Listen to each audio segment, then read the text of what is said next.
네, 신문 이야기 돌직구쇼에 오신 여러분 반갑습니다. 저는 신문 읽어주는 남자 김진입니다. 오늘 제가 본격적인 뉴스를 전해드리기 전에 여러분들에게 중대 발표한 사안이 있어서 이렇게 이 자리에 섰습니다. 요즘 정치권의 화두는 인재 영입입니다.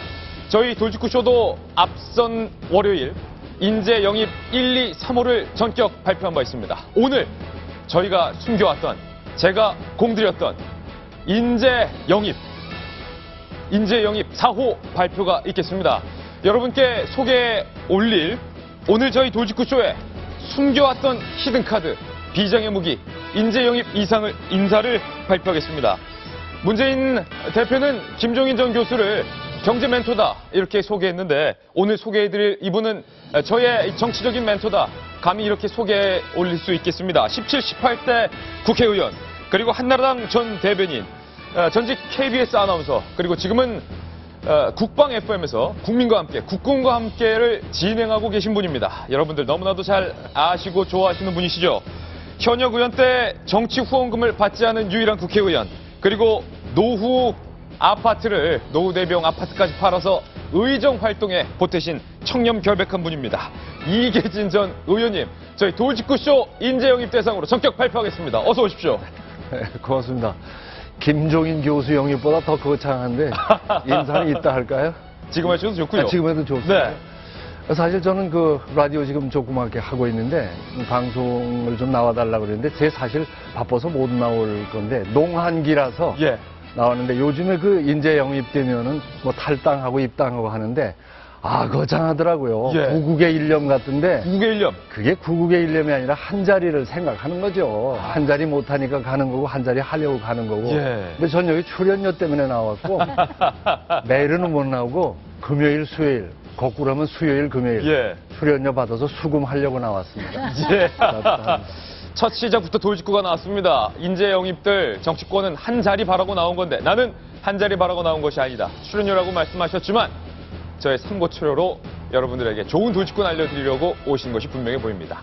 오늘 신문 브리핑, 신문 읽어주는 남자로 시작하겠습니다. 함께 하시죠. 네, 오늘자 조간신문 과연 어떤 뉴스 보도하고 있는지 지금부터 저와 함께 하시죠. 먼저 동아일보입니다. 동아일보 일면에 보도되고 있는 일면 사진은 아시아까지 노린 IS, 이 테러범이 경찰과 시가전을 벌이고 있는 그 사진입니다. IS 대원으로 추정되는 테러범이 경찰과 시민들을 향해서 총을 겨누고 있는 이 사진. 인도네시아 수도 자카르타의 대형 쇼핑몰 사리나 인근에서 14일 무장단체 IS의 자폭 테러를 포함해서 최소 6차례 연쇄 폭발이 일어나자 경찰들이 차량 뒤로 피해서 테러범의 동행을 살피고 있는 그런 사진입니다. 용의자로 보이는 한 남성이 경찰과 시민들에게 총을 겨누고 있는 사진은 오늘의 충격적인 일면 사진이었습니다. 다음 신문입니다. 이번에 한국일보입니다. 방금 저희 돌직구쇼 이계진 전 의원님을 인재 영입 대상으로 발표했는데 더민주당에서도 김종인 교수를 깜짝 영입했습니다. 문재인 대표는 야당 통합 시점에 대표직을 사퇴하겠다를 시사했습니다. 문 대표, 김 전 의원에 대해서 오늘날 시대 정신이 경제 민주화의 상징과도 같은 분이다. 이렇게 말했습니다. 이에 대해서 새누리당 김무성 대표는 문 대표가 대열을 낚았다. 이렇게 표현을 했습니다. 김종인 교수, 박근혜 대통령의 경제 멘토이자 안철수 의원의 멘토였는데 안철수 의원 입장에서는 뼈아플 것 같습니다. 다음 신문입니다. 이번에 조선일보 일면입니다. 이런 이메일 여러분들 조심하시기 바랍니다. 제목 북한 핵실험, 청와대를 사칭하는 악성 이메일이 대량 유포되고 있는 것을 우리 수사당국이 포착을 했는데 북한의 4차 핵실험 직후 청와대 등 정부 주요 기관에 사칭한 이메일이 발송되고 있는 건데 제목은 이렇습니다. 국가안보실, 북한 4차 핵실험 관련 대응 방안 의견 수렴이라든지 청와대 외교안보실입니다. 라든지 북한 4차 핵실험 관련 서면 자문 요청드립니다.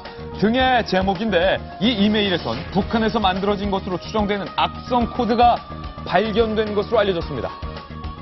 북한이 대규모 사이버 테러를 준비하고 있다는 것인데 이런 이메일 여러분들 발견하시면 즉시 열람하지 마시고 삭제하시기 바랍니다. 다음 신문입니다. 이번엔 경향신문입니다.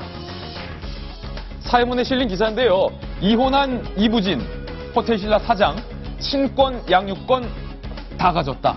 이건희 삼성전자 회장의 장녀죠. 이부진 호텔신라 사장과 이무재 삼성전기 상임 고문 부부가 결혼 17년 만에 이혼을 했는데 이부진 사장이 완승을 한 것으로 보입니다. 친권, 양육권 다 가졌다. 도대체 그들 부부 사이에 어떤 일이 있었던 걸까요? 잠시 후 짚어봅니다. 다음 신문입니다. 이번엔 한겨레 신문인데요. 돌리면 나옵니다.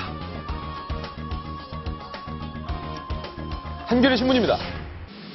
어제 오늘 참 춥습니다. 오늘은 어제보다 조금 나은 편인데 그런데 다음 주는요. 더 춥답니다. 더 강한 한파가 온다는 것이고 이 그래프는요. 북극 진동지수 추이인데요. 이 진동지수 추이가 마이너스가 될수록 강한 한파가 오는 건데 11월, 12월에 비해서 1월은 마이너스 수치가 진동지수 추이가 더 낮습니다. 다음 주 더 강한 한파가 몰려올 예정이라고 하니 건강관리에 특별히 유의하셔야 할 것 같습니다. 다음 신문입니다. 이번엔 서울신문입니다. 서울신문에 실린 사진 한 장 보시죠. 이제는 하늘 위도 조심해야 됩니다. 북한이 날려보낸 이 삐라 더미라는 말이 딱 어울립니다. 차량 위로 떨어져서 차량이 이 정도로 파손된 모습입니다. 얼마나 많은 삐라를 북한이 떨어뜨렸길래 자동차 지붕이 뚫릴 정도일까요? 다음 신문입니다. 이번엔 중앙일보인데요. 돌리면 나옵니다. 중앙일보 김종인 전 의원의 단독 인터뷰 실었습니다. 이렇게 말했네요. 문재인 대표가 대표직을 내려놓기로 했다. 이 발언 속에 담긴 파워게임이 있습니다. 잠시 후 저희가 짚어볼 텐데요. 김종인 교수는 문재인 대표에게 전권을 이양받았다라는 것을 전제로 영입됐다라고 말했는데 벌써부터 문재인 대표는 공동선대위원장 이야기를 꺼내고 있습니다. 과연 둘 사이의 사실은 무엇일지 오늘도 돌직구쇼는 여러분을 위한 쇼입니다.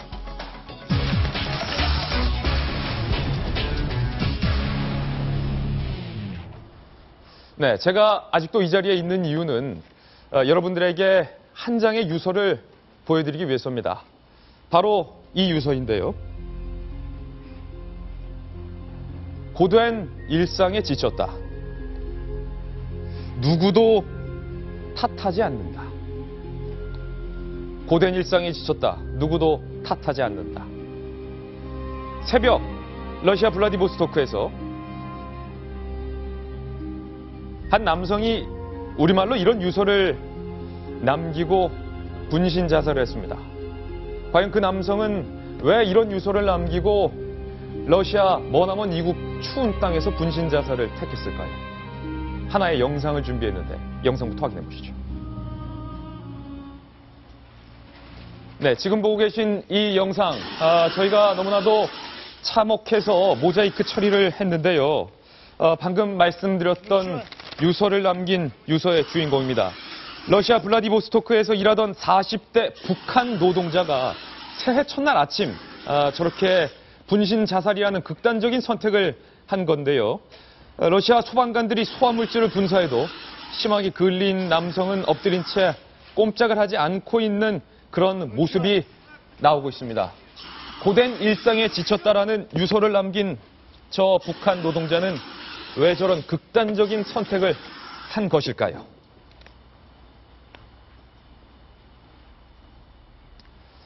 그가 남긴 한 장의 유서에는 그의 외로움과 고단한 일상이 고스란히 느껴져서 안타까움을 불러일으키고 있습니다. 북한의 해외 노동자, 그 실태가 참으로 비극적이다. 오늘 동아일보의 사설은 이렇게 시작합니다. 도대체 얼마나 많은 북한 노동자들이 전 세계에 퍼져 있길래 이런 동아일보 사설이 나왔을지 지도 한 장을 준비했는데요. 북한의 해외 노동자 파견 규모입니다.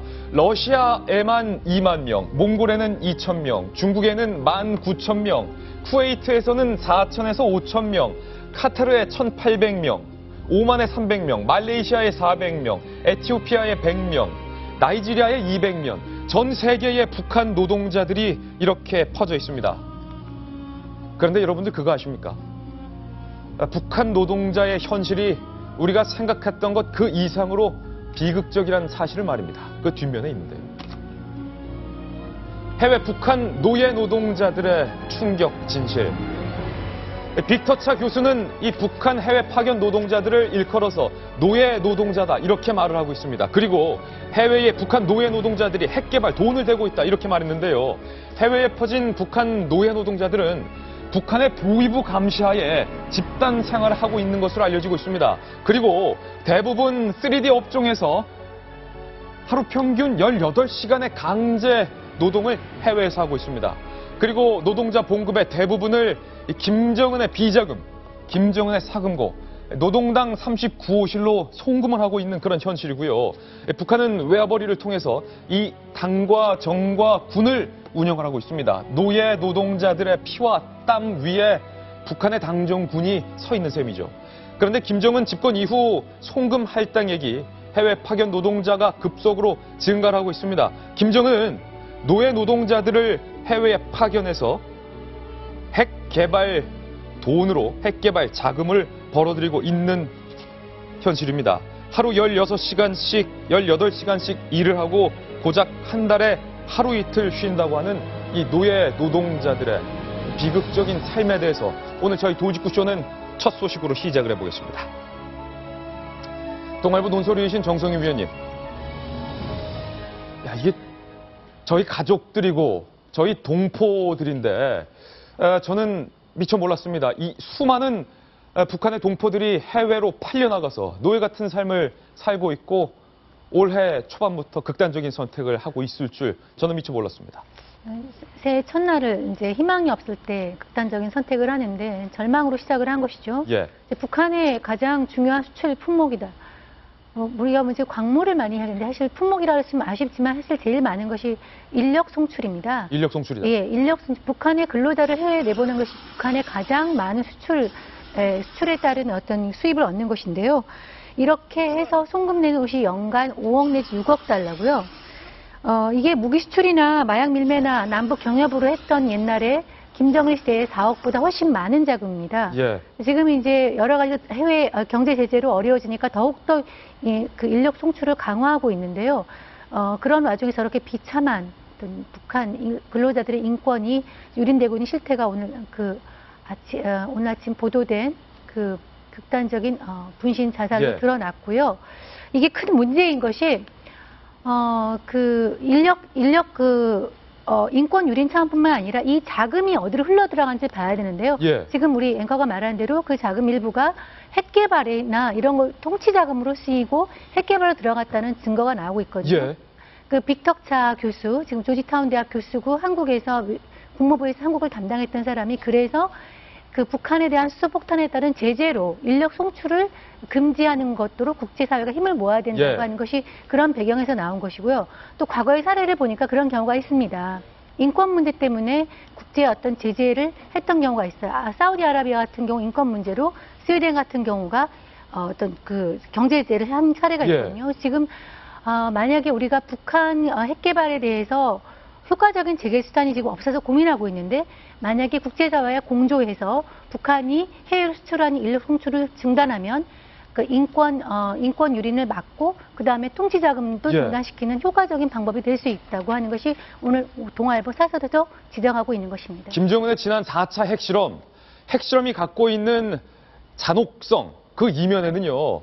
이 북한 노동자들의 피와 땀 위에 그 핵실험이 이루어졌다라는 사실인데 이계진 전 의원님, 사실은 국군방송에서 매일 이 북한의 소식을 보도하고 있는 북한 전문가신데 저는 이 노동자의 유서에서 남 탓을 하지 않겠다라는 이 유서의 마지막 대목이 참 가슴이 저린데 북한에 남아있는 가족들의 안전에 혹시 이상이 생길까 봐 누구 탓도 하지 않겠다. 이런 말을 쓴 게 아닐까 싶은데 어떻게 보십니까? 뭐 그건 확실하죠. 예. 근데 전 들으면서 웃으면서 인사를 하고 났는데 그걸 보고 진짜 가슴이 찡하고 슬퍼서 방송 못할 것 같아요. 예.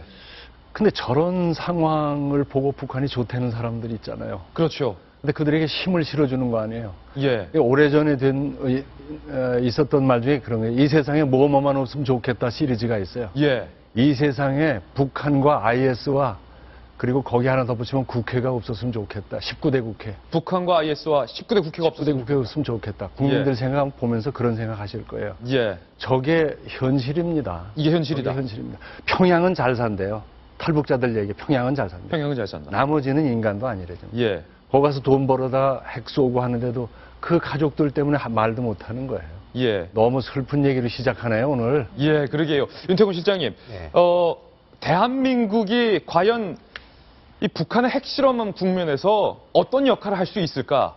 우리 박근혜 대통령이 북한의 핵실험을 막기 위해 어떤 역할을 할 수 있을까? 전 세계에서 이런 의문을 던지는데 오늘 동아일보 사설이 시사하는 바는 박근혜 대통령이 전 세계를 설득하라는 거예요. 해외에 파견되고 있는 북한 노동자를 돌려보내라. 북한으로 돌려보낼 자신 없으면 대한민국으로 돌려보내라. 박 대통령이 이거 설득할 수 있다. 그러면 김정은의 핵 개발도 막을 수 있고 이런 인권 유린 현장도 막을 수 있다. 이런 거 시사한 거 아니겠습니까? 그러니까 박 대통령이 이제 엊그제 기자간담회 하고 대국민 담화문에서 보면 중국의 역할을 강력하게 주문했지 않습니까? 이제 그런 부분하고 연결이 되는 건데, 근데 쉽지는 않을 겁니다, 현실적으로. 왜냐하면요, 북한의 이제 인력 송출을 크게 세 개로 나눠보면은 예. 식당, 우리 이제 북한 식당 가보신 분들 꽤 많지 않습니까? 이제 수려한 외모의 이제 여성 봉사원들이 이제 노래도 하고 이제 서빙을 하는 식당이 있고, 두 저는 그거 좋다고만 했지 이런 이면인지 몰랐어요. 근데 이제 그분들이 이제 대우가 괜찮은 편이죠. 그리고 네. 두 번째가 건설 기술자들이 있습니다. 북한이 이제 동상이라든지 대규모 건축물을 짓는 기술은 또 이제 뛰어나거든요. 그 독재를 이렇게 선전하는 건축물을 많이 했기 때문에 이게 이제 아프리카라든지 이런 쪽에 많이 건설 기술자들이 나가 있습니다. 이분들이 이제 두 번째로 대우가 좋은 편이고요.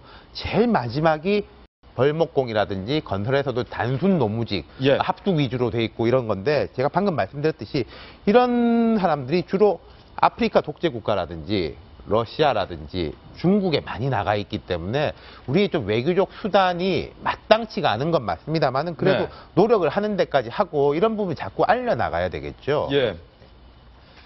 러시아 푸틴 대통령도 북한의 4차 핵실험 국제 제재에 동참하겠다라고 밝혔다라는 내용이 오늘 조간신문에 보도되고 있습니다. 그런데 유독 중국만은 아직 한국의 요청에 응답을 하지 않고 있습니다. 응답하라 1988이 요즘 유행이라는데 이런 북한 노예 노동자의 실태를 보도하면서 말미에 저는 이런 말을 드리고 싶습니다. 응답하라 중국.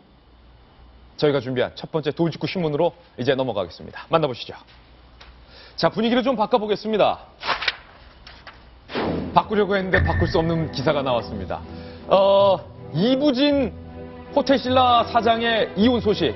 사실은 이무재 삼성전기 상임 고문과의 이 결혼이 남성판 신데렐라 스토리다라고 하면서 많은 세간의 관심과 주목과 부러움과 시샘까지 받았었는데 이 17년 만에 두 사람의 사랑은 끝이 났습니다. 임윤선 변호사님, 영화 같은 그 사랑 길진 않았네요. 영화에서는 딱 사랑하고 결혼식 올리는 거에서 끝나는데 예. 그 속편의 모습을 우리가 지금 보고 있습니다. 1999년 8월에 결혼했었죠. 그때 알려진 바에 따르면은 어떤 봉사단체에서 둘이 알게 됐었고요. 그리고 이제 4년 정도 비밀 연애를 했습니다. 그리고 4월 비밀 연애를 한 끝에 이부진 사장이 아버지인 이건희 회장께 찾아가서 그때 이제 호텔 신라 커피숍에서 아버지한테 말씀을 드렸나 봐요. 예. 결혼을 하겠습니다라고 하자 그때 이건희 회장님이 어찌나 큰 충격을 받으셨는지 호텔 그 커피숍의 문이 닫힐 때까지 혼자서 우두커니 앉아 계셨다는 거예요. 아, 이건희 회장이?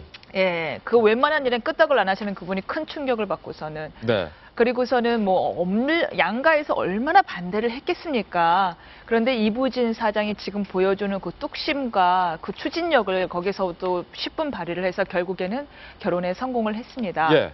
그래서 잘 사는 것처럼 보였는데 17년 만이었죠. 17년 만에 드디어 파경을 맞이하게 됐는데요. 세간에 알려지게 된 게 2014년 10월에 이부진 사장이 성남 지원에 소송을 제기하면서 알게 됐습니다. 네. 그랬는데 소송이 길게 갈 것으로 예상이 됐어요. 왜냐하면 이무재 지금은 고문이죠. 이무재 고문이 자신은 이혼할 생각이 전혀 없다. 혼인을 유지하겠다라고 했기 때문에 이무재 고문 주장은 우리는 정상적인 가정을 가정생활을 유지하고 있다. 지금 이렇게 주장을 해요. 네, 뭐 그렇게 인정하고 있는 부분은 둘 다 별거 생활이 꽤 길기는 하지만 예. 그렇다고 해서 우리나라는 어쨌든 유책주의를 쓰고 있으니까요. 제가 특별히 뭐 혼인의 파탄 사유를 제공한 자가 없는 자로서 그 이혼에 네. 응할 수 없다 하면서 이제 좀 소송이 길게 가겠다. 그래서 이제 세간의 관심을 끌었어요. 뭐 외도를 하거나 그런 이혼이 파탄날 책임이 딱히 없다 이런 주장이었죠. 네, 그랬는데 결국에는 지금 이제 소송이 통상 이혼 소송을 하면 세 가지입니다. 예. 이혼 여부, 이혼이 가능한지 여부, 그 다음에는 그다음에 재산 분할, 예. 그 다음에는 양육권에 관련된 문제인데 이번 소송 같은 경우는 재산 분할은 빠졌어요. 예. 그리고 이혼 가능 여부와 양육권을 누가 가져가냐 문제인데 이무죄 고문의 반대에도 불구하고 이혼하라라는 판결이 나왔고요. 그리고 양육권과 친권도 모두 이부진 사장이 가져가라라고 해서 사실상 이부진 사장의 완승이죠. 이부진 사장의 완승이다. 예, 완승인데 물론 당연히 이무죄 고문은 항소하겠다라는 뜻을 밝혔습니다. 예, 정성희 위원님, 이 두 사람의 이혼 소식이 왜 이렇게 저는 안타깝게 느껴지는지 모르겠습니다. 신데렐라 스토리로 사실은 세간의 관심을 받았다는 것과 이건희 회장이 당시 이부진 사장이 결혼하겠다라는 고집을 피니까 그 신라호텔 1층 커피숍에서 문이 닫을 때까지 해가 뉘엿뉘엿질 때까지 상심한 채 한마디 말도 없이 늦도록 앉아 있었다. 이 에피소드는 정말 유명한 일화 아닙니까? 사실 저는 처음 들었어요. 예. 그러니까 이건희 회장 정말 승부사 아니겠습니까? 그런데 이 딸의 그 사랑하는 딸의 마음에 안 드는 사위의 결혼 소식 앞에서는 저 망연자실해서 어쩔지 모르는 그 아버지의 모습이 예. 딱 겹쳐져요. 그래서 그렇게 어려운 그리고 또 이제 재벌가와 평사원의 결혼으로 관심을 끌지 않았습니까? 봉사활동을 하다 만났죠. 예. 그래서 오히려 그 삼성에 대한 이미지를 좋게 하는데 상당한 역할을 했던 것 같아요. 그랬는데 역시 이제 그 다음 장을 넘겨봤어야 되는 거죠. 네. 신데렐라가 이제 왕자님과 결혼해서 행복하게 살았습니다. 라고 하지만 그 다음부터는 또 두 사람의 성장 배경과 성격과 이런 것이 다 달라서 사실 알 수 없는 거잖아요. 근데 이번에 이제 그 본 모습이 드러났고요. 보도에 따르면 두 사람이 별거한 지는 꽤 됐다고 그래요. 7, 8년이 됐다고 하는데도 그동안에는 이혼 소송을 못한 것이 삼성과의 여러 가지 같은 불운과 또 아들 이재용 씨의 이혼과 이런 것들이 계속 있었기 때문에 이부진 씨 사장이 쉽게 자기 문제를 가지고 끌어내서 이혼을 하겠다고 할 수 없어서 그동안 참고 있다가 이런 것들이 마무리되고 난 다음에 이제 이게 소송을 했는데요. 이번에 임 변호사가 얘기한 대로 완승으로 끝나게 됐습니다. 좀 짠하고 약간 안타까워요. 예. 잘 살기를 바랬는데. 예, 윤통훈 시장님. 그 재밌는 얘기 있다면서요. 삼성가에서 배우자를 다시 이렇게 부른다면서요. 흔히 이제 코드네임 이런 거를 부르지 않습니까? 저희 같은 경우에도 예를 들어서 대선 캠프에서 일할 때 밖에 식당이나 이런 데서 말할 때 안철수 후보가 이런 이야기를 잘 못해요. 주위 사람들이 들으니까. 실명을 거론 잘 안 한다. 예, 그래서 우리 사장이 이제 이런 식으로 이야기를 하거든요. 보통은 영감이 이렇게 표현하죠. 이게 삼성 직원들도 그런 식으로 하는 게 있더라고요. 약자를 따가지고 이제 이부진 사장 같은 건 BJ, 이재용 부회장 같은 경우에는 JY, 이런 식으로 부르는데 각자의 배우자들한테는 그 이니셜을 안 쓰고 대시를 붙여가지고 JY 대시, JY 대시, BJ 대시 이런 식으로 그런 거 제가 좀 들어본 적이 있어요. 다시가 아니라 이렇게 따옴표 하나 하고 대시다. 누구누구의 것 이런 의미로 그까지는 모르겠고요. 제가. 그렇게 이제 부르더라고요. 이기진 전 의원님. 그런데 이 재벌가의 결혼과 이혼을 쭉 여기에 할 말이 하나 있어요. 할 말 하나 있다. 예. 우리 모두도 국민 모두도 벌써 길들여져 있어요. 왜 이건희 사장 댁 사위는 평민이면 안 됩니까? 평민이면 꼭 재벌가끼리 짝을 져야 됩니까? 예. 진돗개끼리 모이고 포인터끼리 모이고 하는 식 이거 잘못된 생각이에요. 잘못된 거다. 그 재벌이 제대로 된 생각을 가지고 있다면 사람은 성실하냐? 사람은 성실하냐? 건강하냐? 진취적이냐? 내 사업을 함께하면 할만하냐? 이걸 따져야지 충격을 받아서 해질 때까지 커피를 마셨다? 얘기는 훌륭하죠. 예. 근데 남자 신데렐라의 성공기라고 이렇게 아름답다 그러는데 아름다운 결혼은 뭐라 그랬죠? 영화 같은 사랑은 오래가지 못한다? 반대로 말하면은 오래가는 사랑, 팥불이 되도록 사는 사랑은 아름다운 거예요. 영화 같은 거예요. 영화 같은 거다. 이마 그 강을 건너지 마오 영화 한번 보세요. 예. 그 사람들이 재벌 간에 만난 겁니까? 아니면 뭐 권력자끼리 만난 겁니까? 사랑은 그게 아니거든요. 사랑은 그게 아니다. 난 주례할 때 그래서 예. 정말 사랑해서 만났느냐고 꼭 물어봐요. 예.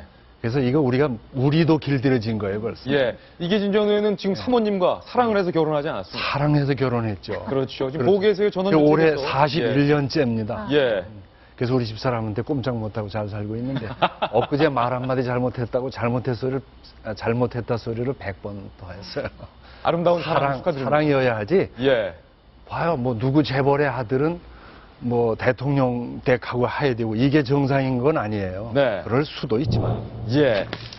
이부진 호텔 신랑 사장의 이혼 소식 저희가 전해드렸습니다. 앞서 저희 돌직구쇼에서 돌직구 인재영입 정말로 삼고초려로 이계진 전 의원님을 모셨다라고 말씀드렸는데 아니 전화 2통밖에 안 해요. 전화 2통이다. 삼고초려는 아니다. 그런데 왔어요. 전화 2번에 한 번 제가 실제로 찾아갔었는데 네. 다음 주부터는 수요일과 금요일에 네. 이계진 전 의원님을 모시고 수금 진담이라는 코너로 특별한 이야기 한번 들어보는 시간 갖도록 아니, 하겠습니다. 너무 기대하지 마시고.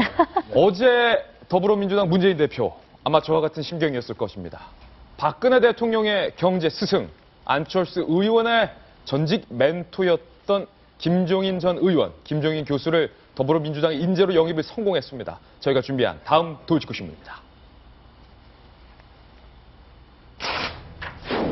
문재인 대표가 이 인재 영입과 관련해서는 안철수 의원보다 김무성 대표보다 한 수 위라는 느낌을 요즘 계속 주고 있는데 삼고초를 끝에 김종인 전 의원을 모셨다. 문재인 대표가 어제 깜짝 인재 영입을 발표했습니다. 사실은 정성 위원님, 김종인 교수 하면 누굽니까? 박근혜 대통령의 경제 선생님, 그리고 안철수 의원이 시장 선거에 도전을 했을 때 당시 안철수 의원이 가장 존경하는 멘토다 이렇게 밝혔던 분 아닙니까?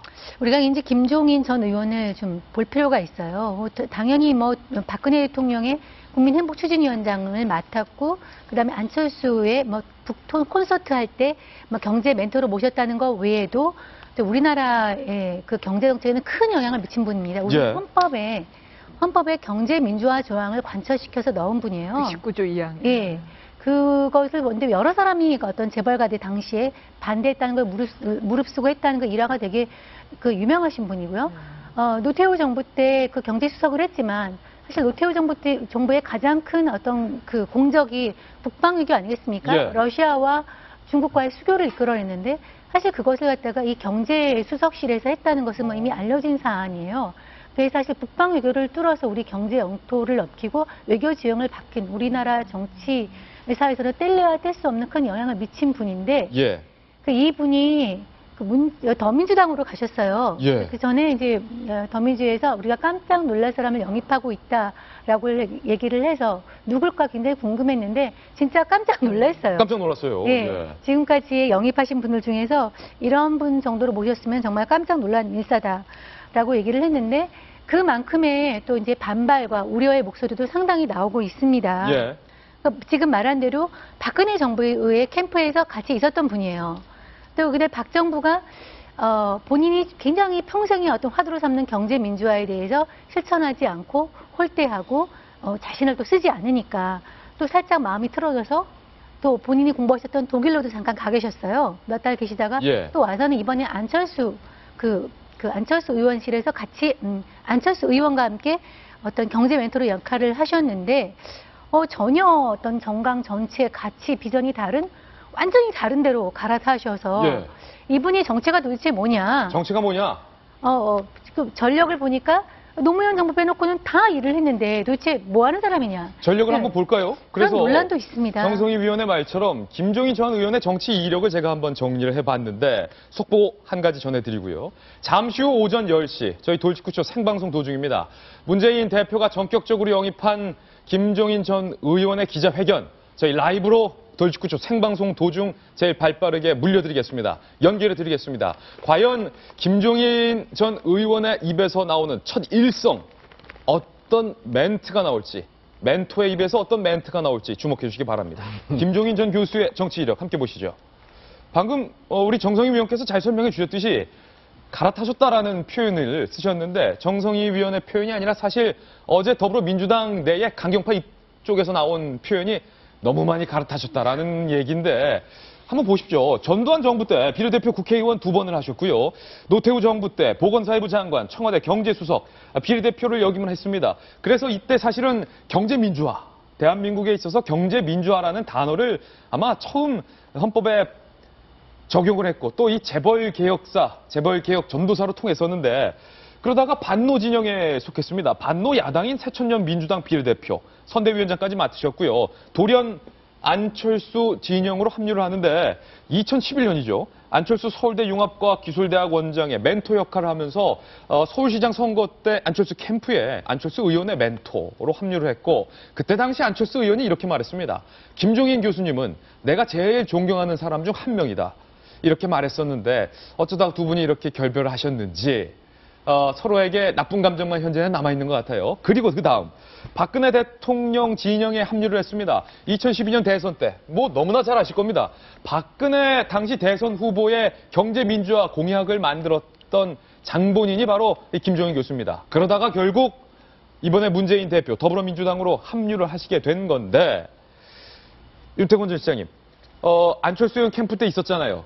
김종인 전 교수님에 대해서 할 말 많으실 것 같은데 어떻습니까? 아주 훌륭하신 분이죠. 훌륭하신 분이다. 쭉 이력을 보시면 알겠지만은 여러 군데를 왔다 갔다 하셨다고 볼 수도 있지만 관통하는 거는 어쨌든 경제민주화라는 컨셉을 가지고 쭉 간 거죠. 예. 근데 약간 흥미로운 게 있어요. 이 이력을 보시면요. 김대중 정부 때는 활동이 없습니다. 네. 그리고 이제 노무현 대통령 시절에는 이 반노 진영에 돼가지고 2006년 7월 달에 그 당시 재보궐선거가 있었는데 새천년 민주당. 예, 조순영 의원이 그때 당선이 됐어요. 그때 이분이 이제 민주당 공천위원장이었는데 뭐라고 했는고 하니 이번 선거 결과는 탄핵이 옳았다는 걸 재확인한 거다. 이런 말씀까지 하셨거든요. 2006년에. 반노에 대한 굉장한 그러니까 이제 자극적인 발언인데. 어떻게 보면 이제 김대중 노무현 대통령하고만 관계가 없는 분이에요. 그러니까 이거 뒤집어 보면은 문재인 대표가 이제 그런 분까지도 아우른다라고 하는 거는 이제 아주 좋은 긍정적인 면이고 이제 부정적으로 보면은 계속 이분이 좀 그 양 정부에 대해 가지고는 별로 좀 좋지 않은 감정을 가지고 있는데 이 당에서 어떻게 좀 화학적 결합이 될 수 있을까가 문제고 10시 기자회견 때는 아마 정리된 이야기가 나올 것 같습니다만은 김종인 위원장의 또 특징이 본인이 좀 그립을 강하게 잡으시려고 하는 분이거든요. 정권을 쥐고 강하게 개혁을 하려 아까 이제 새누리당 같은 경우에 비대위원을 하다가 한번 사퇴를 합니다. 당에서 자기 이야기를 잘 안 들어주고 하니까 그건 오히려 박근혜 후보에 힘을 실어주기 위한 사태인데 그랬다가 국민행복위원장으로 컴백을 해가지고 경제 공약에 대해서는 정권을 잡았어요. 근데 이제 정책 실행하는 건 좀 다른 이야기가 됐지만은 그래도 지금도 보면은 나는 단독위원장이다. 무슨 복수 이런 이야기가 어디 있냐. 문재인 대표가 이야기한 것은 문재인 대표는 선대위가 안정되고 나면 난 사퇴할 거다. 라고 했는데 뭐 우물쭈물할 필요 있냐. 문재인 대표 바로 사퇴한다. 그러니까 이제 분명히 문 대표한테 나에게 정권이 달라라고 요구했고 문 대표는 받아들였을 것입니다. 근데 이 당의 구성원들이 과연 이걸 받아들이냐 못 받아들이냐. 미묘한 부분에서 지금 다른 얘기가 나오고 있어요. 이 부분이 있는 것이고 그래서 예를 들어서 박영선 의원하고도 연결이 되는 거거든요. 김종인 전 수석은 박영선 의원 아주 가까이 사입니다. 그래서 이제 문재인 대표라든지 더불어민주당 쪽에서는 김종인 이 어른을 모시고 왔으니까 박영선 의원도 남아 있을 것이다. 이런 기대를 하는 면이 있어요. 근데 이것도 플러스 마이너스가 있는데 그 부분이 분명히 있는데 작년에 박영선 의원이 비대위원장 시절에 이상돈 교수를 모시려고 했을 때 당에서 54명이 연판장을 쓰고 박근혜 대통령 만들기 1등 공신을 우리 데리고 온다는 건 말이 안 된다. 뭐 정청래 의원은 새정치민주연합에 대한 테러다. 단식 투쟁하겠다. 박영선 뭐 물러날 때까지 투쟁한다라고 했는데 어제는 이제 트위터에다가 경제민주화님 오셨습니다. 이렇게 이제 쓰셨더라고요. 정청래 의원을 비롯해서 친노 의원들의 반응이 이상돈 교수 영입할 때랑은 정반대네요. 그러니까요. 그러니까 물론 급했다. 이상돈 교수도 그분이 무슨 개인적 흠결이 있으시거나 이런 분이 아니고 합리적 보수로 존경받는 분이고 김종인 위원장이나 이상돈 교수나 진보 진영을 볼 때 딱 흠결 한 가지라면 박근혜 비대위에 참여했다. 이거밖에 없는 공통점이거든요. 박영선 의원이 생각할 때 내가 할 때는 이렇게 난리를 치더니 내가 할 때 난리 치더니 문재인 대표가 똑같이 데리고 오는 데가 박수치고 환영하냐. 이건 마이너스 요인일 수 있죠. 박영선 의원은 안 그래도 친노 의원들 싫어하는데 더 싫어하겠어요. 플러스 요인과 마이너스 요인이 공존한다. 김종인 위원장에게는 그렇게 볼 수 있겠습니다. 김종인 전 의원이 박근혜 대통령을 떠나게 된 결정적인 계기도 바로 경제민주화. 경제 민주화와 관련돼서 이 본인의 의사와 본인의 의지가 관철되지 않았다. 그래서 심지어 급기야 박근혜 대통령을 향해서 김종인 교수 이렇게 말했습니다. 내가 박 대통령을 도왔던 일에 대해서도 국민들에게 미안하다. 내가 너무 과욕을 부렸다. 이렇게 말을 했는데 어제 중앙일보 기자와 이 김종인 전 의원이 이런 인터뷰를 나눴습니다. 기자가 물었습니다. 야당의 선대위원장직을 맡게 된 배경, 그것도 본인이 싫어하셨던, 한때는 싫어하셨던 친노 진영으로 가담한 이유가 무엇이냐. 지난해 12월부터 문 대표가 귀찮을 정도로 부탁했다. 야당의 뿌리가 흔들리는 건 나라와 민주주의 발전 위에 좋지 않다고 생각을 했다. 그렇다면 수락 조건이 있지 않았냐? 방금 윤태곤 실장님이 잘 지적했듯이 절대적인 정권을 주지 않으면 안 한다고 했다. 그런데 절대적인 정권, 나 혼자 선대위원장으로서 막강한 권력을 행사하겠다. 근데 문재인 대표 벌써 공동 선대위원장 얘기 꺼내고 있어요. 문재인 대표의 대표직 사퇴 의미가 무엇이냐? 권한도 없는 당대표직이라고 표현했어요. 아주 강한 얘기예요. 문재인 대표 그 권한도 없는 대표직을 뭐 계속 유지할 이유가 있는가?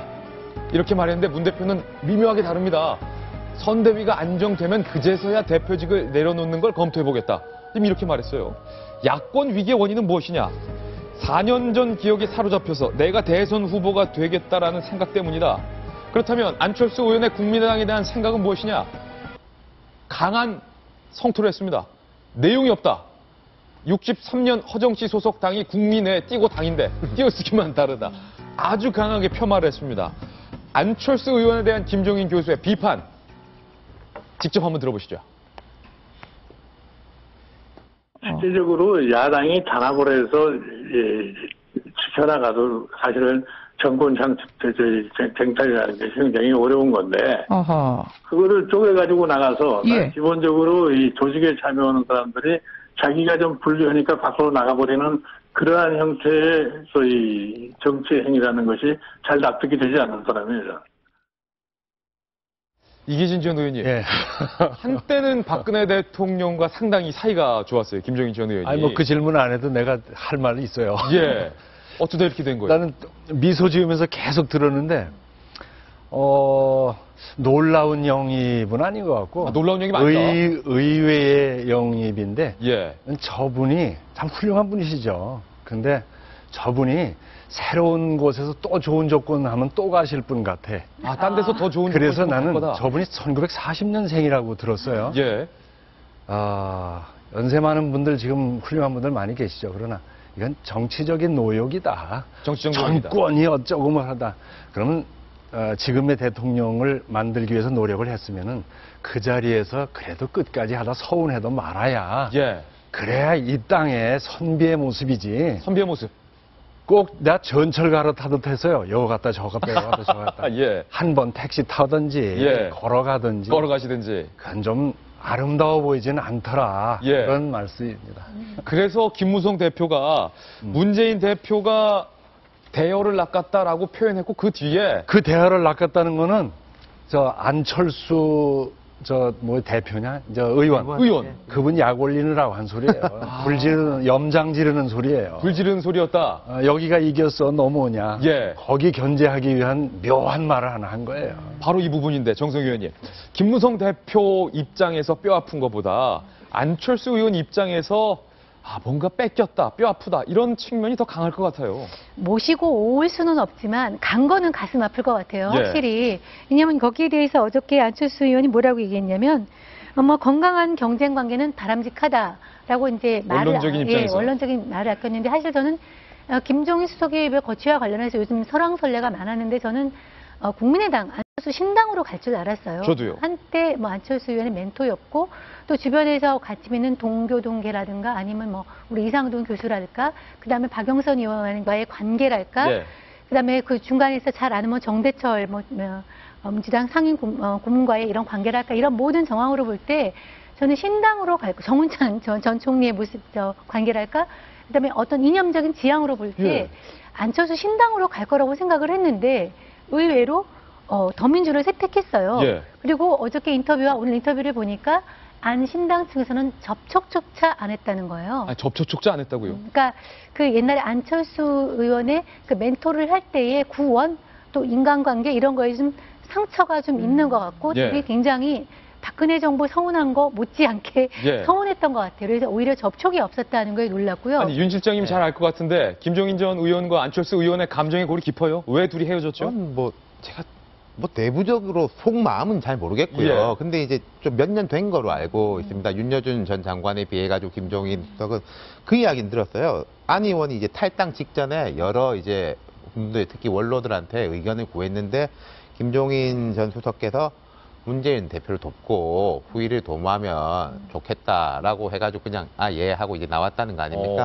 근데 이미 그때는 이 문재인 대표가 선대위원장으로 김종인 전 수석을 접촉하고 있을 때니까 그랬던 거겠죠. 제가 좀 두 가지 이야기를 드리고 싶은 게 저도 이제 큰 선거 때 좋은 분들 모시려고 하면은 교통정리가 중요하거든요. 교통정리가 특히 이제 컨셉이 예를 들어서 정운찬, 김종인 경제전문가 이 두 분이 있으면은 두 분의 생각이 약간 다를 경우에 옳습니다 할 수도 없고 그런 부분이 있어요. 그렇기 때문에 이제 어떻게 보면은 좀 등치가 큰 분들은 자연스럽게 갈라지는 게 자연스러운 현상이기도 하고, 두 번째는 이분이 여러 가지 왔다 갔다 하셨는데 참 장점이나 단점입니다. 재밌는 포인트들이 있는 게 요즘 진보 진영에서 야당에서 현인으로 현명한 분으로 꼽는 분이 세 분이 있습니다. 김종인, 윤여준, 남재희. 이 세 분의 다 공통점이 보수 정당에 몸을 담았던 분이라는 점이에요. 예를 들어서 백낙천 교수 이런 분은 요새 별로 인기가 없어요. 이 부분이 참 흥미로운 포인트지 않습니까? 이건 이제 야권 내에서는 우리가 어쩌다가 이렇게 됐냐라고 자책하는 목소리도 있고, 좋게 보면은 소위 야권 성향 출신의 현인이 없다 요즘에. 그렇죠. 좋게 보면은 이제는 야권이 어찌됐든 간에 확장성을 가질 수 있는 준비가 돼 있다는 거죠. 보수의 성향을 조금은 포용해야 된다. 그러니까 경제나 정치나 외교나, 그럼 사실은 이게 이계진 의원이 계시지만은 옛날 새누리당이 선거 때 잘했던 거거든요. 우측에 있다가도 중앙으로 확 치고 들어와가지고 선거 때는 그랬는데, 지금은 보시다시피 청와대가 워낙에 오른쪽으로 가고 있고, 최근에 이제 영입한 인사들 제 발로 찾아갔다라고 하지만은 국사교과서뿐만 아니라 국어교과서도 좌편향이다, 이렇게 말하고 자꾸 오른쪽으로 가고 있단 말이에요. 그렇다면은 이런 식으로 가면은 물론 야당이 분열된 거는 여당이 제일 유리한 포인트입니다만은, 영토의 측면에서 볼 때 야당은 자꾸 가운데로 차지해서 가는데 여당은 스스로 좀 오른쪽으로 가고 있다. 이게 재밌는 포인트가 될 겁니다. 김종인 전 교수의 영입이 이 이야기로만 끝나지 않고요. 다른 인물 한 명의 거취로 관심사가 옮겨가는데요. 그 인물 누구일지 여러분들 아마 눈치챘을 겁니다. 야권 분열의 키를 쥐고 있다. 야권 분열의 핵이다. 야권 분열의 하이라이트다. 그 마지노선에 선 인물은 바로 박영선 의원입니다. 박영선 전 비대위원장입니다. 박영선 의원, 아시다시피 김종인 교수와 매우 가까운 사이입니다. 박영선 의원은 어제까지만 해도 더불어민주당에 남아있을 이유가 없다라고 박 의원 측근의 전언에 따르면 그렇게 이야기가 나왔습니다. 그런데 김종인 교수의 전격적인 영입으로 과연 박영선 의원이요, 정성희 의원님, 더불어민주당을 떠나서 국민의당으로 갈 것인가, 아니면 더불어민주당에 잔류할 것인가, 이게 또 하나의 흥미로운 관심사예요. 얼른 보면은 한 세트로 봐야 된다는 김종인 수석 전 의원과 박영선 의원이, 김종인 수석이 더민주로 왔으니까 박영선 의원도 잔류할 가능성이 이제 높아 보이지만, 근데 내면을 보면 아까 우리가 잘 지적해뒀지만, 내가 할 때는, 내가 비대위원장에서 이상돈 교수 모실 때는 그렇게 나를 흔들어 놓고, 문재인 의원이 데려올 때는 이렇게 해? 친노그룹이? 얘기했지만 친노그룹에 대한 어떤 감정이 골이 좀 깊거든요. 그리고 이제 박영선 의원이 본인의 자신의 정치적 미래에 대해서 아마 생각을 할 겁니다. 보통 삼선 의원이죠. 그렇죠. 삼선 의원이면 다음에는 또 4선을 하는 것보다는 예를 들어 서울시장을 나간다든가 다른 어떤 크게 보면은 대권까지 생각할 때 본인이 어디에서가 더 유리할 것인가, 본인이 어디에서 더 쓰임새가 클 것인가를 생각을 할 거예요.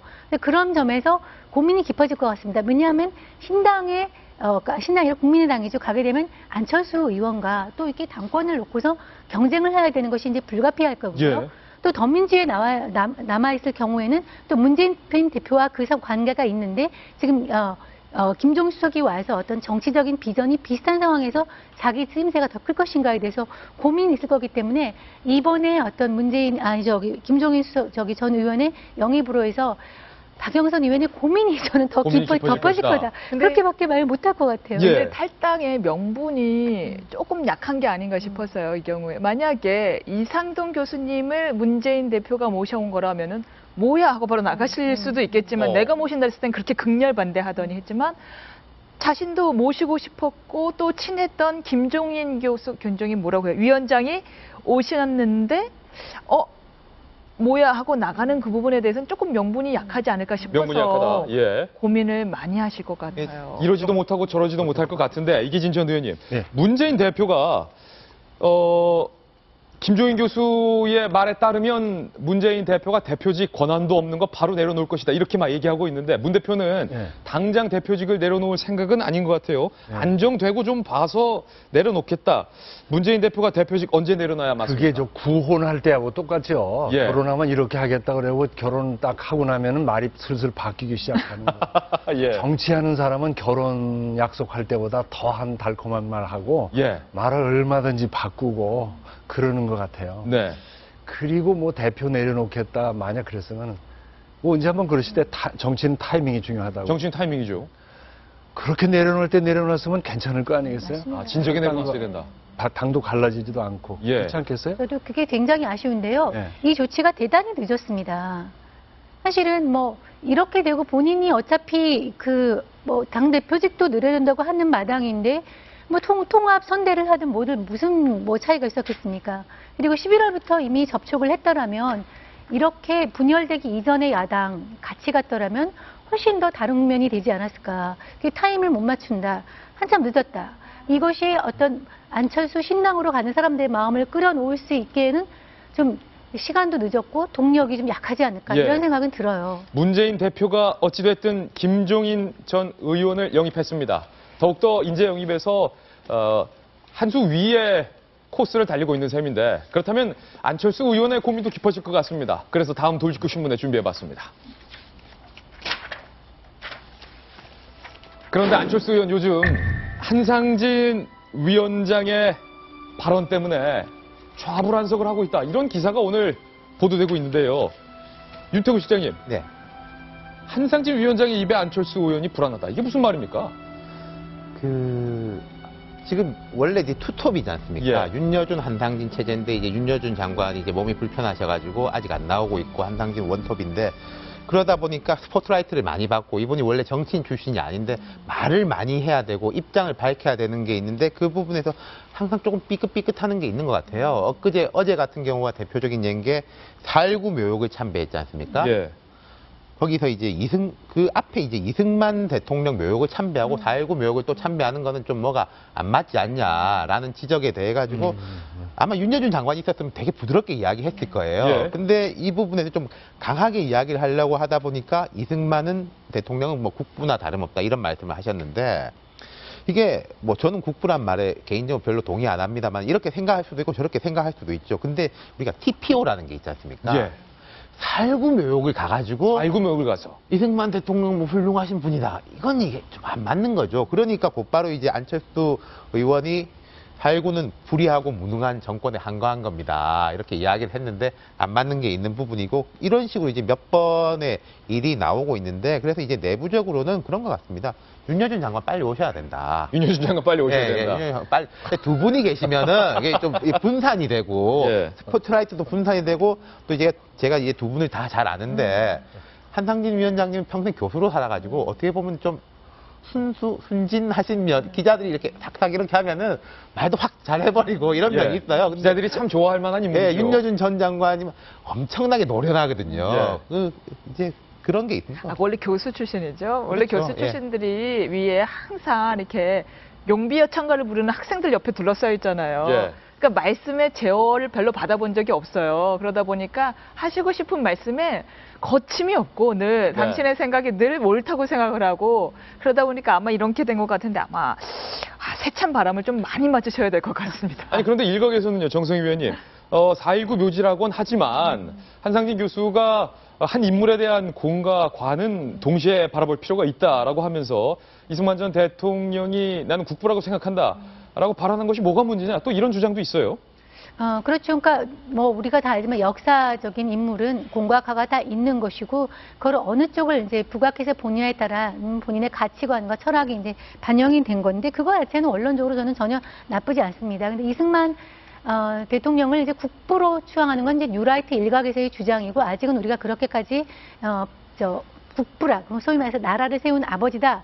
미국에서 말하는 조지 워싱턴이 이런 사람으로 대접은 하지 않고 있습니다. 교과서에서. 그리고 근데 이 일각에서 그걸 넣어야 된다고 주장을 하고 있어요. 그런데 그러니까 중도를 지향하는 국민의당에서는 그 나론이 너무 이제 자기들의 지지자들과는 좀 배치되는. 극단적이다.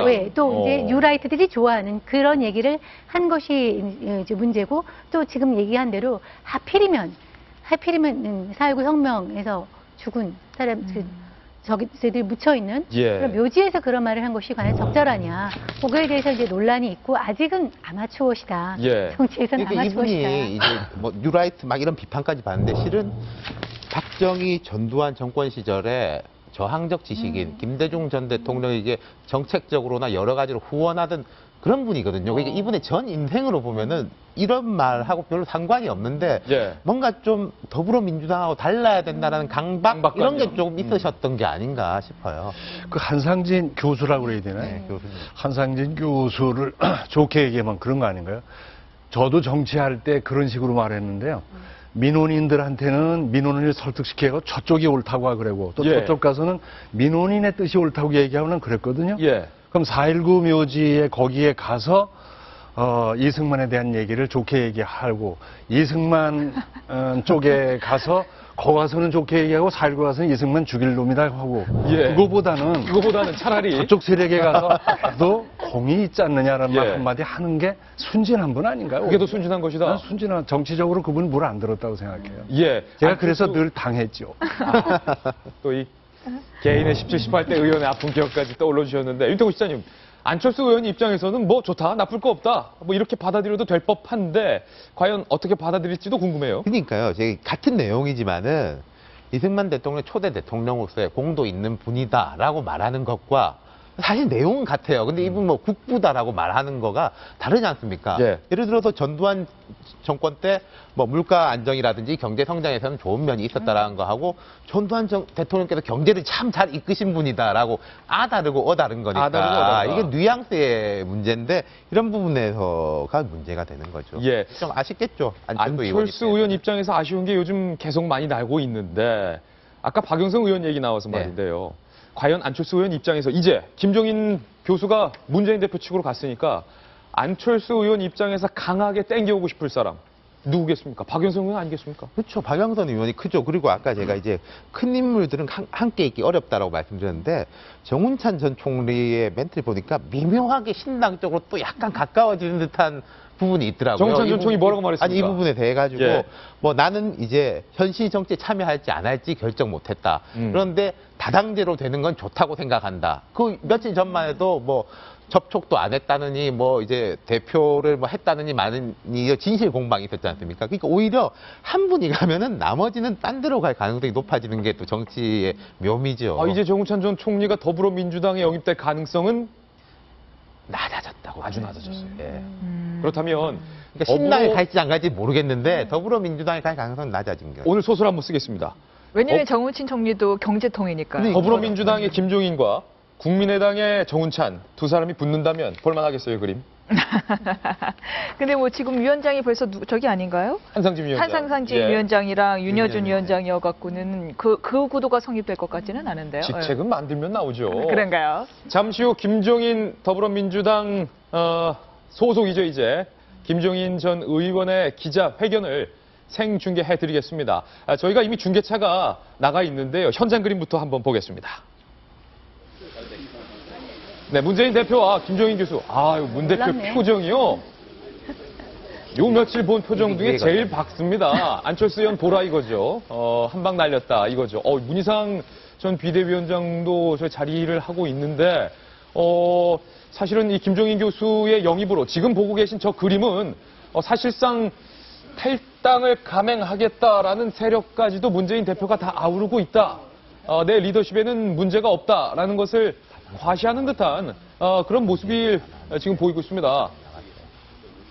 자, 지금 정청래 의원의 모습도 보이고요. 박영선 의원의 모습은 보이지가 않네요. 역시 박영선 의원 본인의 거취에 대해서 고민이 많을 것 같습니다. 역시 문재인 대표와 김종인 전 교수 밝게 전 늘 궁금했는데 이기진 전 의원님. 예. 정치인들 왜 저렇게 서로 크로스해서 악수를 하는 겁니까?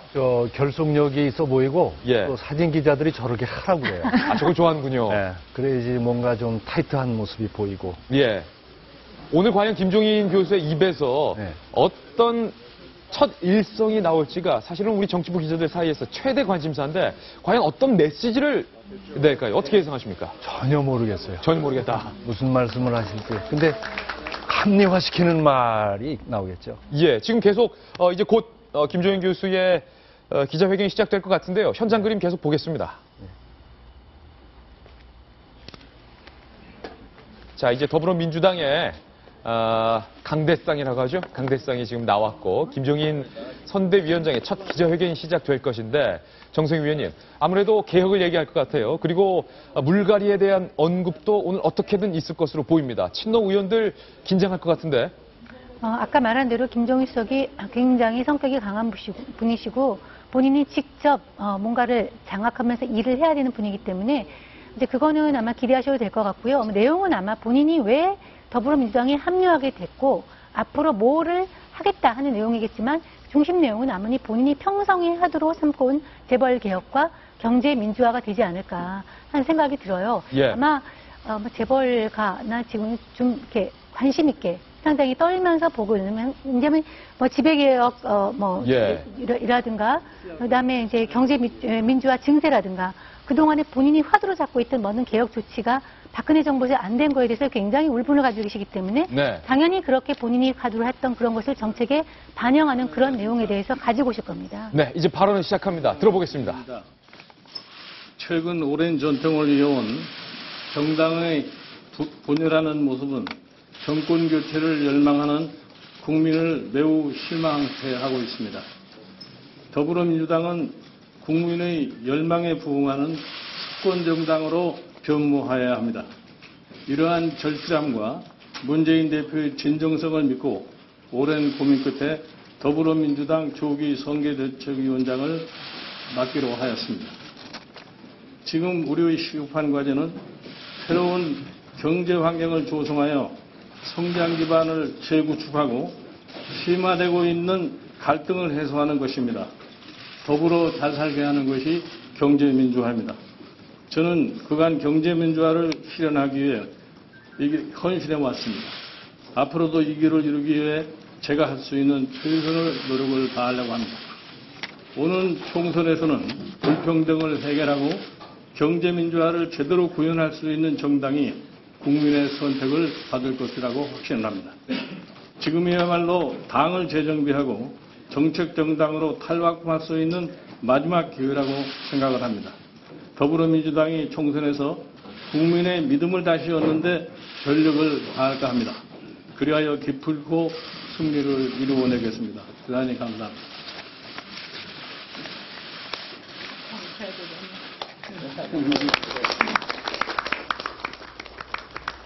네, 김종인 교수의 첫 기자회견 일성을 들었습니다. 불평등을 해결하고 경제 민주화를 더불어서 이룩하는 것이 바로 더불어민주당의 가치와 경제 민주화의 가치가 공통적으로 교차하는 부분이다. 지금 이런 식으로 언급을 했는데 유태군 실장님, 역시 경제 민주화였네요. 그렇죠. 좋은 말씀 하셨고 방금 보면서 좀 재밌는 게 있었어요. 쭉 한 3선 이상 중진급 의원들이 병풍을 쳐준다고 하죠. 이렇게 쭉 서가지고 예우를 하는 모습이었는데 박영선 의원 모습은 없었고 관건은 그걸 겁니다. 김종인 위원장은 뭐 립서비스를 하거나 남 듣기 좋은 말씀 하시는 분은 아니거든요. 예. 칼을 휘두르려고 할 거예요. 근데 그 뒤에 서 있는 분들 중에서도 몇 분 이제 실명 거론 못 하겠습니다만은 무리를 빚어가지고 당내에서 불출마 용퇴 압박을 받고 있는 분들이 있어요. 아마 김종인 위원장은 칼일 겁니다. 그런 분들한테. 칼이죠. 그럼 그 칼을 순순히 맞느냐?